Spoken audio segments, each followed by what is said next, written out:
أعوذ بالله من الشيطان الرجيم بسم الله الرحمن الرحيم الحمد لله رب العالمين ثم الصلاة والسلام على رسول الله أما بعد mwenna bali ku mukutu guno basha Allah niye nga mbasaba mwenna bali ku mukutu message eno mugisindike ku WhatsApp insha Allah itambule akafaananyi aka kasindikidwa ku WhatsApp kabi nnyo kavoola obusiraamu neewuunya nnyo era n'entya nnyo bannaffe abakristaayo abamu bwe njogera ku bakristaayo abamu ntegeeza naddala abalokole ate ne bannaffe abatatulumba ng'abaprotestanti abakatuliki tebatulumba naye abalokole abasensedde balumba eddiini busiraamu mu nsi yonna naye bano abatatulumba ne batasobola kukoma ku bakristaayo baabwe engeri gye balumba obusiraamu.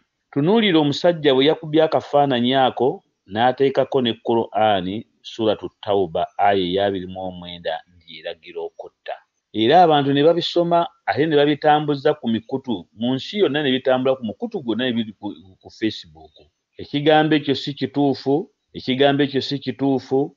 Bannaffe abakristaayo bwe tuvaayo ne mugamba ne tuli bannalukalala naye nga bannalukalala bano teri aboogerako. Ebikolobero bingi bikoleddwa wano mu Uganda ebiyitirivu nga bikolwa ku busiraamu naye nga tusirika ffe be bayita bannalukalala.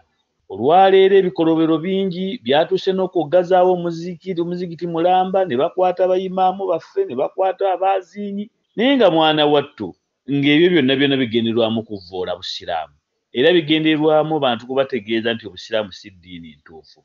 Naye ng'okusookera ddala mpa message eno nti obusiraamu ye ddiini entuufu. Lwaki?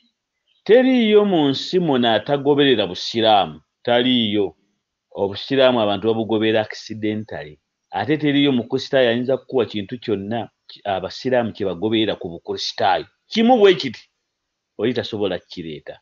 Naye Allah tabaraka taala okwogera mu Qur'ani baada audhu billahi minash shaitani rajim, Allah n'agamba قاتلوا الذين لا يؤمنون بالله ولا باليوم الآخر ولا يحرمون ما حرم الله ورسوله ولا دينون دين الحق من الذين أوتوا الكتاب حتى يعطوا الجزية عن يد وهم صاغرون. Allah subhanahu wa ta'ala bwe yogera ekigambo ekyo omuvuunuzi Sheikh Abdulrazak Matovu n'avvuunula ebigambo bino.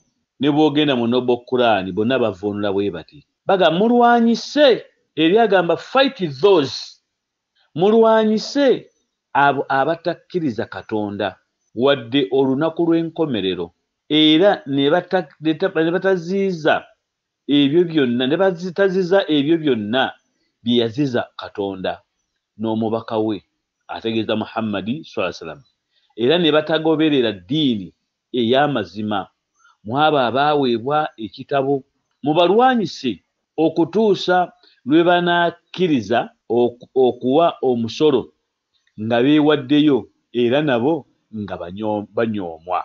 Kale tukkiriziganye Qur'ani bw'eba egambye bwetu kubalwanyisa mbadde nti bw'eba ekozesa nti mubalwanyise eyalisoose okulwanyisibwa ye pulezidenti w'eggwanga Uganda yagamba tulwanyise obwavu. Okuba nga kulwanyisa obwavu kitegeeza kutta.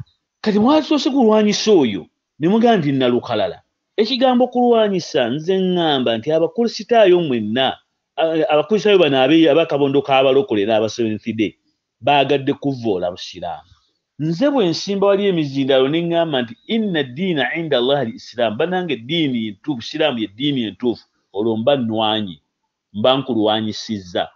So mba sikugambye nti nkutemeka ensingo ng'ono bwe yeddira akafaananyi n'akakuba omusiraamu nga asalako omusajja omutwe. Naye bannange nga bwe batuyita bannalukalala katunuleko mu Bayibuli eno ye esomesa ki? Bayibuli yo esomesa ki? Waba otunulira Bayibuli owulira ebigambo byesomesa ebyesittaza kye bayita ekitabo ekitukuvu. Subhanallah. Bw'onoosoma mu Samwiri ekisooka essula ya 15 olinnya olusooka paka ku lw'omukaaga Katonda yalagira okutta abaana abawere. Kuba Katonda yalagira bagende mu ntalo n'agamba mutte omuwere, mutte omukadde, mutte omukazi, mutte embuzi, mutte endiga, mutte ebisolo temulekangawo kintu kyonna na kimu nga kitambula. Kyova olaba nti olwaliro osanga abakristaayo nga America, Bungereza, France ne basitula bbomu ne bagenda bakuba ensi ne batta abaana ne batta abakadde ne batta abakyala ne batta ensolo ne batta ne bonoona amayumba kubanga Bayibuli yebalagidde. Obwo si bannalukala Bayibuli bwesomesa. Mu Qur'an oyinza okusanga Allah bwe yali atugamba mu Qur'an yatugamba nti temulwanyisanga oyo yenna atabalinaako mutawaana atabalumbye. Temulwanyisanga abakadde.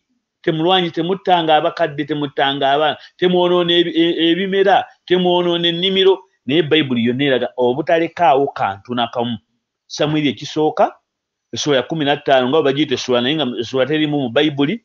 Essula 15 olunyiriri olusooka paka ku lw'omukaaga. Bayibuli ulira bwesomesa. Bw'osoma eky'amateeka 22:28 Bayibuli yalagira okuleepinga abaana. Olwaleero ensi zifugibwa bukristaayo naye abaana baleepingibwa. Aye ne bagamba ate bagenda kumusiba ate basiba mu kristaayo aleepinze. Naye ng'ekitabo kirina Bayibuli yeragira okuleepinga abaana.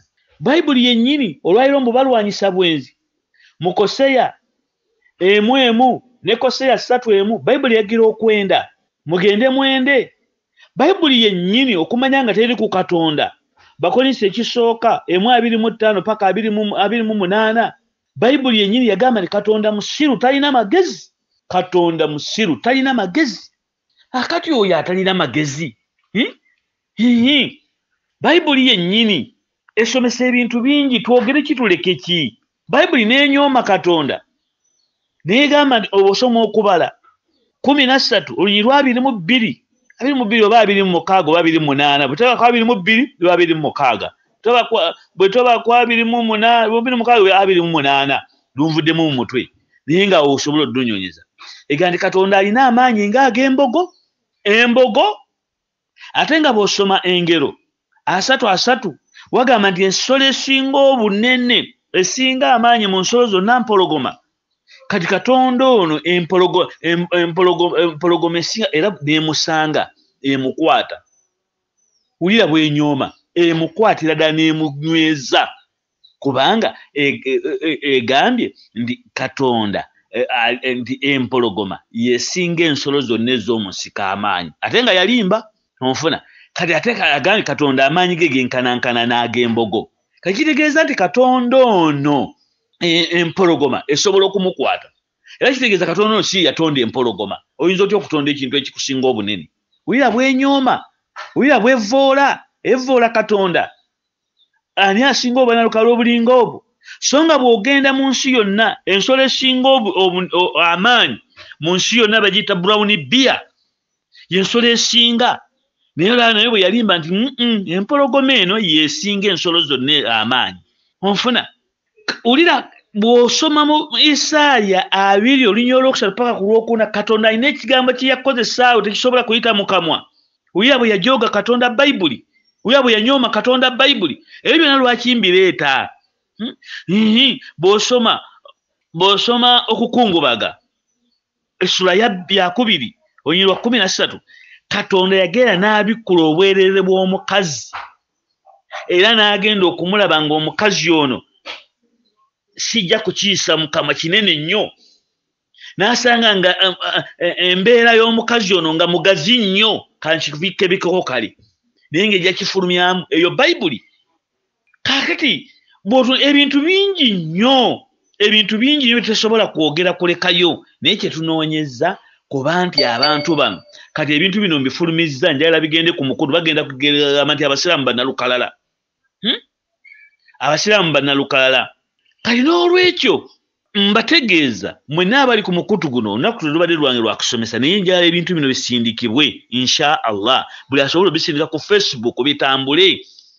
Akantu kano bakategeere nti ekigambo kino kye bakozeseza kikyamu si kituufu. Mwebale nnyo mwebalire ddala. Assalamu alaikum wa rahmatullahi wa barakatuh.